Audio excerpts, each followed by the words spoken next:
네, 안녕하세요 여러분. 저는 삼성전자 엔지니어 최성대입니다. 오늘은 반도체 과학교실 6번째 시간 반도체가 만들어지는 공정 과정에 대해서 함께 알아보겠습니다. 시작에 앞서 지난 시간에 배운 걸 간단하게 한번 되짚어 볼게요. 지난 5강에서는 알고리즘에 대해 배웠었습니다. 알고리즘이란 어떤 문제를 하기 위한 절차, 방법, 순서 등을 나열한 기록인데요. 횡단보도를 건너는 방법을 순서들을 통해서 나열된 것을 기억하실 겁니다. 잼을 바른 샌드위치를 만드는 알고리즘도 만들어 봤었고요. 자, 앞에서 오늘은 반도체 공정에 대해서 배워보겠다고 말씀을 드렸었잖아요. 그래서 오늘은 반도체가 어떻게 만들어지는지, 반도체를 만들려면 어떤 절차를 거쳐야 하는지에 대해서 간단하게 알아보겠습니다. 먼저 반도체의 재료에 대해서 알아볼게요. 앞선 시간에 배워서 아마 기억하실 거예요. 바로 우리가 반도체 과학교실 3번째 시간에 배웠던 내용입니다. 지각에 가장 많은 물질은 규산염이라고 하는 규소와 산소의 화합물이에요. 규산염이란 영어로는 실리콘 다이옥사이드라고도 하고 화학식으로는 SiO2 이렇게 표현하기도 하죠.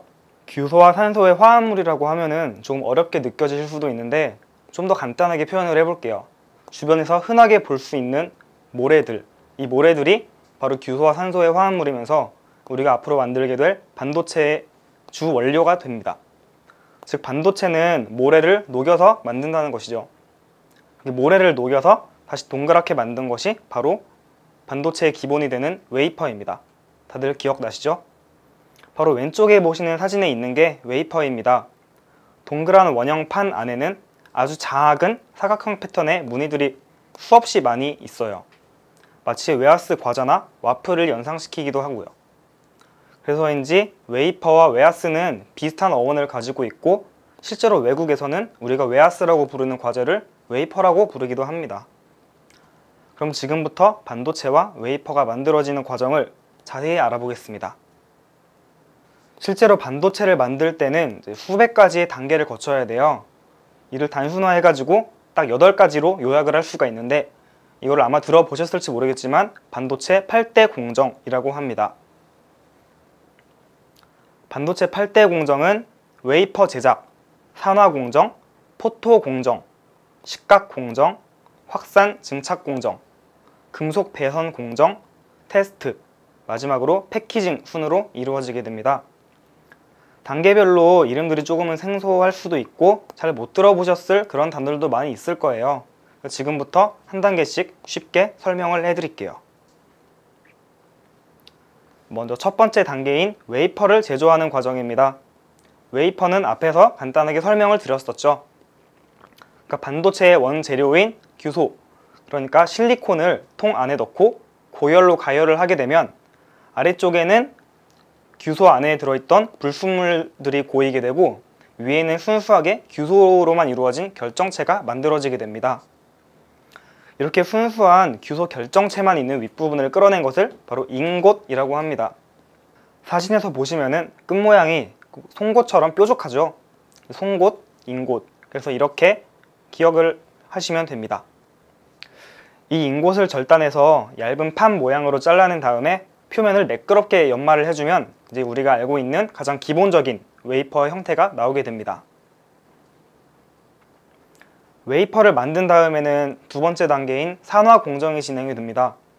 산화 공정이라고 하면은 조금 어렵게 느껴지실 수도 있는데 쉽게 말해서 산소와 반응을 시킨다고 생각을 하시면 돼요. 아까 말씀드렸는데 이제 인곶을 제작을 할 때는 순수한 규소로만 이루어져 있다고 말씀을 드렸었죠. 그래서 그 규소 위에다가 실리콘으로 되어 있는 웨이퍼 표면 위에다가 고온의 후증기와 산소를 같이 쏴주게 되면은 표면에 있는 실리콘과 산소가 반응을 해서 산화막이 형성이 되게 됩니다. 이 산화막은 웨이퍼 표면을 보호할 수가 있고 불순물의 확산을 방지할 수가 있어요. 그림에서 보시면은 산화막은 실리콘에 비해서 훨씬 얇은 것을 확인을 하실 수가 있는데 이 얇은 막이 실제로는 매우 단단하고 빽빽한 구조로 이루어져 있기 때문에 외부 물질을 차단시켜주는 그런 역할을 할 수가 있어요. 또 뒤에도 설명을 드리겠지만 절연막으로도 많이 이용이 됩니다. 반도체 나노 공정이라고 아마 들어보셨을 수도 있을 것 같아요. 나노 공정은 그만큼 이제 미세한 공정을 뜻하게 되는 건데, 먼지는 우리 눈에 잘 보이지 않지만 실제로는 약 나노미터의 1000배 정도 되는 마이크로미터 정도의 단위를 가지고 있다고 해요. 이렇게 반도체 회로는 나노미터의 아주 미세한 단위인데 그거보다 1000배 더 큰 먼지가 회로 위에 있다면 그것은 반도체의 불량을 만들어낼 수가 있겠죠. 그렇기 때문에 아주 작은 먼지라도 반도체가 제 성능을 낼 수 없게 불량품을 만들게 하기 때문에 반도체를 만드는 공장에서는 앞서 말씀드린 것처럼 티끌만큼의 먼지도 있으면 안 됩니다. 세 번째 공정은 포토 공정이에요. 포토, 사진을 찍는다는 뜻이죠. 말 그대로 사진을 찍는 단계입니다. 여러분들은 혹시 카메라의 필름을 알고 계시나요? 요즘 학생들은 대부분 디지털 카메라나 휴대폰 카메라를 이용을 해서 사진을 찍기 때문에 옛날의 필름 카메라는 잘 모르실 수도 있어요.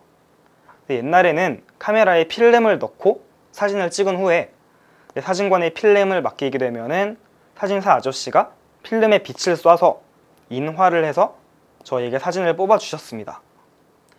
바로 이 포토 공정이 필름에 빛을 쏴서 인화를 하는 것과 비슷한 원리로 진행이 되기 때문에 포토 공정이라고 합니다. 먼저 앞에 산화 공정을 통해서 산화막이 덮인 웨이퍼에 감광액이라고 하는 빛에 반응을 하는 물질을 발라줍니다. 그런 다음에 아주 미세한 회로도가 그려진 마스크라고 하는 판을 웨이퍼 위에 올려놓게 돼요. 웨이퍼 위에 올려놓은 다음에 아까 사진사 아저씨가 필름에 빛을 쏘아가지고 인화를 해주신다고 말씀을 해주셨죠. 그거랑 비슷하게 사진을 찍듯이 자연스럽게 자외선 빛을 쏴주게 되면은 웨이퍼 표면에 그 마스크에 그려진 회로를 따라서 회로도가 그려지게 되는 겁니다. 그러니까 마스크라고 하는 미세한 회로도가 그려진 판을 웨이퍼 표면에 사진을 찍는 것처럼 찍어주게 되는 것이죠. 그림에서 보시면은 이제 아주 웨이퍼 위에 작은 저런 판들이 여러 개가 있는 게 보이실 텐데 저 하나하나에 마스크를 통해서 회로를 그려준다고 생각을 하시면 됩니다. 다음으로 포토 공정을 통해서 웨이퍼의 회로도가 그려지게 되면은 그 전에 발랐던 감광액이라고 하는 빛에 반응하는 물질을 제거해 주게 됩니다. 그 얘기는 회로도의 선 부분은 자외선이 닿지 않아서 감광액 물질이 남아있다는 것이고 그 밖의 부분은 자외선이 닿아서 감광액이 제거되어 있다는 뜻이죠. 이제 그 부분을 다시 부식을 통해서 이제 원하지 않는 부분을 부식을 통해 제거를 해주면서 우리가 원하는 회로를 만들어 나가는 거예요. 부식을 하게 되면은 그림에서 보시는 것처럼 웨이퍼 표면을 보호하고 있던 산화막이 제거가 되게 되는데 이걸 네 번째 단계인 식각 공정이라고 합니다.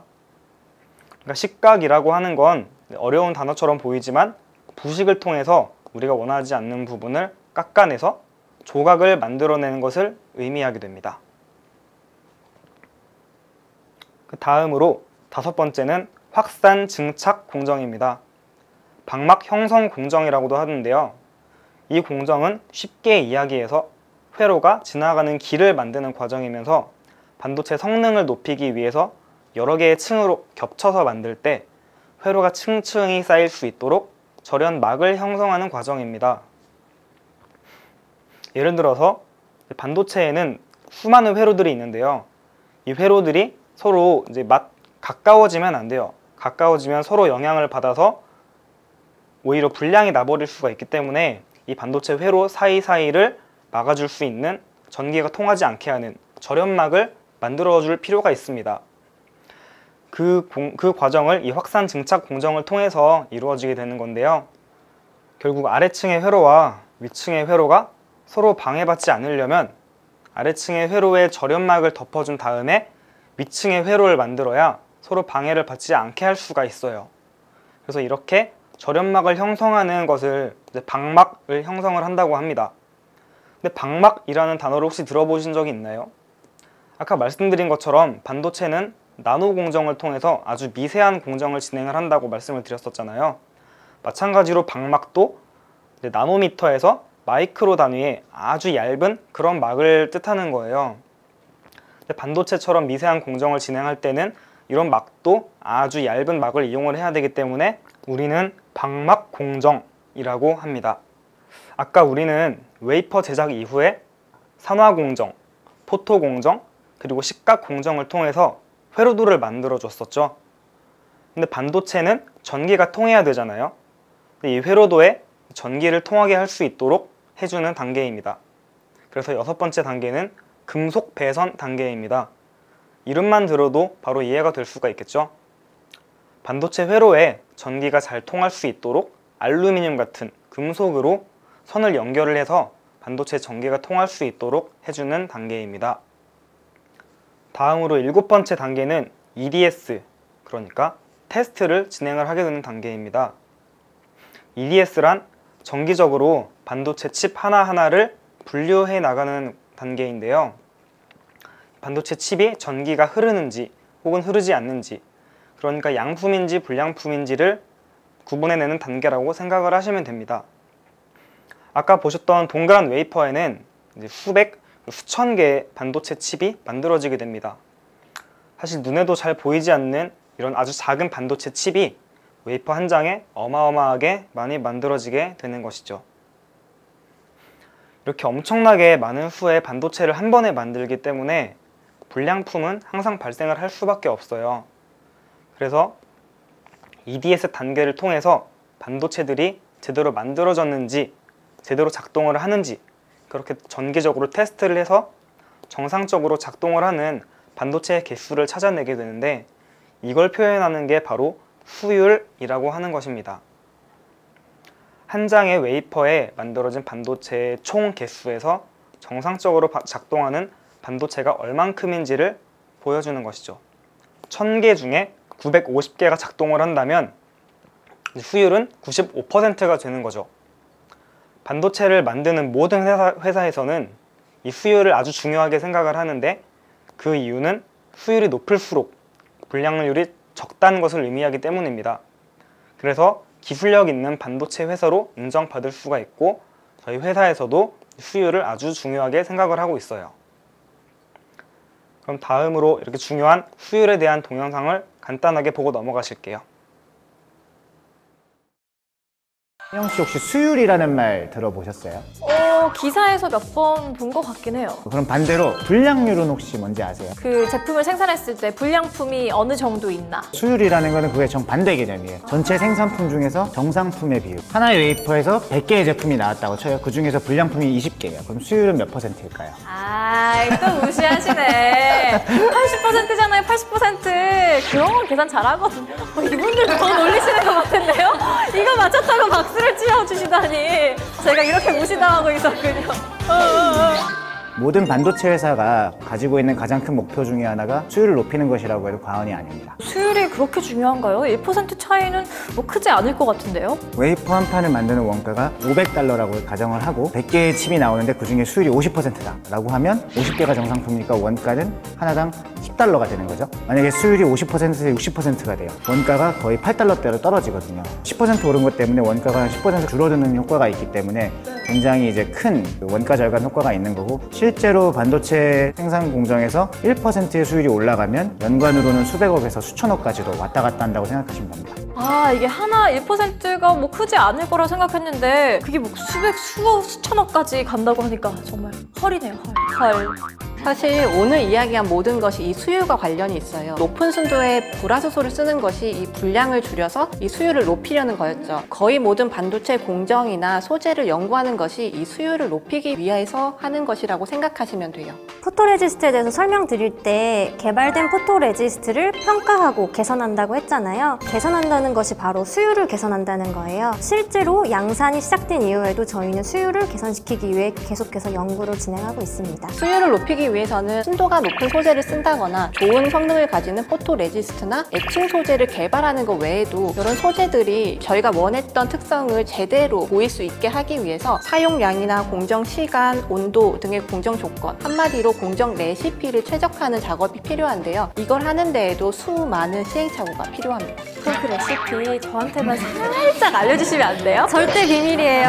안 알려주실 줄 알았어요. 공정 레시피라는 게 수많은 연구원들이 오랜 시간을 거쳐서 이제 만들어낸 것이기 때문에 좀 배터리 바꾸듯이 바꾸거나 그럴 수 있는 것이 아니라고 생각하시면 됩니다. 뭐 소재부터 공정까지 좀 완벽히 이해가 된 것 같습니다.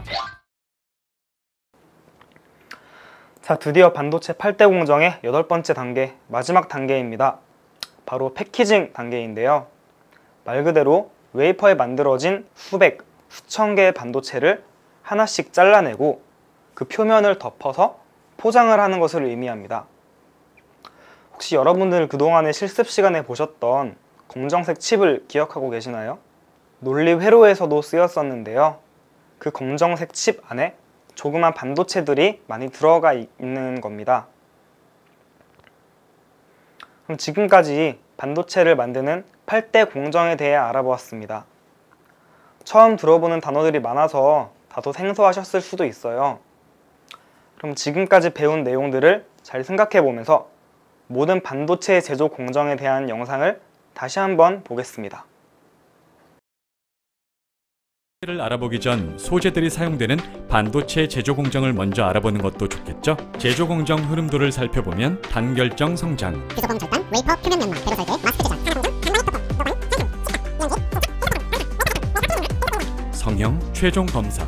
어렵지 않다고 했잖아요. 쉽다면서요. 아, 죄송. 아주 짧게 요약 들어갈게요.